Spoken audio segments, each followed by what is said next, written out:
आखिर अल्लाह ताला ने कुरान में किन लोगों को कामयाब कहा है? So this is the day 17 of understanding Quran in the most easiest way. तो कल हम लोगों ने डिस्कस किया था सूरह अल बकरा का 13th रुकू और आज हम लोग देखेंगे सूरह अल बकरा का 14th रुकू।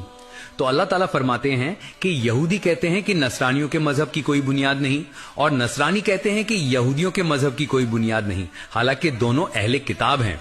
और अब तो कुरान पढ़ने वाले भी ये कहने लगे हैं अल्लाह कयामत के दिन फैसला करेगा। और फिर अल्लाह ताला कहते हैं जो लोग अल्लाह ताला के जिक्र को मस्जिदों में रोकते हैं और वहां फसाद करते हैं वो सबसे बड़े जालिम हैं।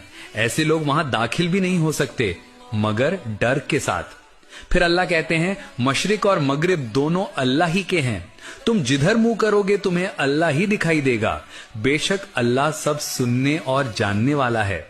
ईसाई लोग कहते हैं कि अल्लाह का एक बेटा है, लेकिन ऐसा कुछ भी नहीं है, अल्लाह का कोई बेटा नहीं।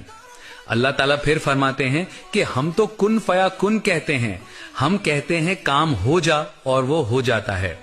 फिर अल्लाह कहते हैं कि काफिर लोग कहते हैं कि या तो अल्लाह खुद दिखाई दे या फिर कोई मोजज़ा दिखाए, हालांकि इल्म वालों के लिए और यकीन रखने वालों के लिए निशानियां ही निशानियां हैं।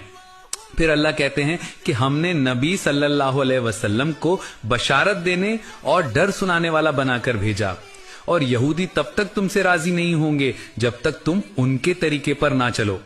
याद रखो हक वही है जो अल्लाह की तरफ से आया और वही लोग कामयाब हैं जो इसे पूरी सही तरह से पढ़ते हैं। तो ये था सूरह अल बकरा का 14th रुकू और कल हम डिस्कस करेंगे सूरह अल बकरा का 15th रुकू। So make sure you guys follow. जज़ाकल्लाह खैर।